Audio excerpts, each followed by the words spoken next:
अथ श्रीकृष्णाष्टकम्। ॐ नमो भगवते वासुदेवाय।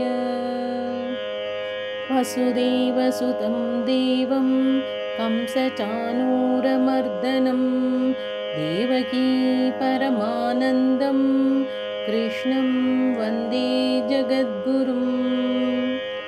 आतसि पुष्पसङ्काशं हारनूपुरशोभितं रत्नकङ्कणकेयूरं कृष्णं वन्दे जगद्गुरुम्।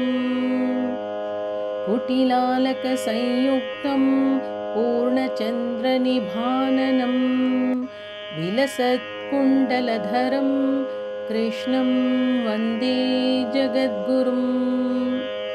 मन्दारगन्धसंयुक्तं चारुहासं चतुर्भुजं बर्हिपिञ्छावचूडाङ्गं कृष्णं वन्दे जगद्गुरुम्। उत्पुल्लपद्मपत्राक्षं नीलजीमूतसन्निभं यादवानां शिरोरत्नं कृष्णं वन्दे जगद्गुरुम्।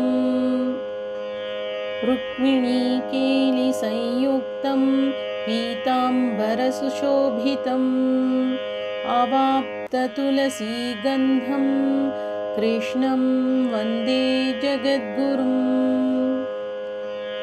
गोपिकानां कुचद्वन्द्व कुङ्कुमाङ्कितवक्षसं श्रीनिकेतं महेश्वासं कृष्णं वन्दे जगद्गुरुम्।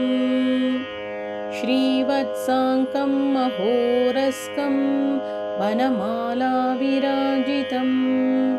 शङ्खचक्रधरं देवं कृष्णं वन्दे जगद्गुरुम्। कृष्णाष्टकम् इदं पुण्यं प्रातरुत्थाय यः पठेत् कोटिजन्मकृतं पापं स्मरणेन विनिश्यति इति श्रीकृष्णाष्टकम्।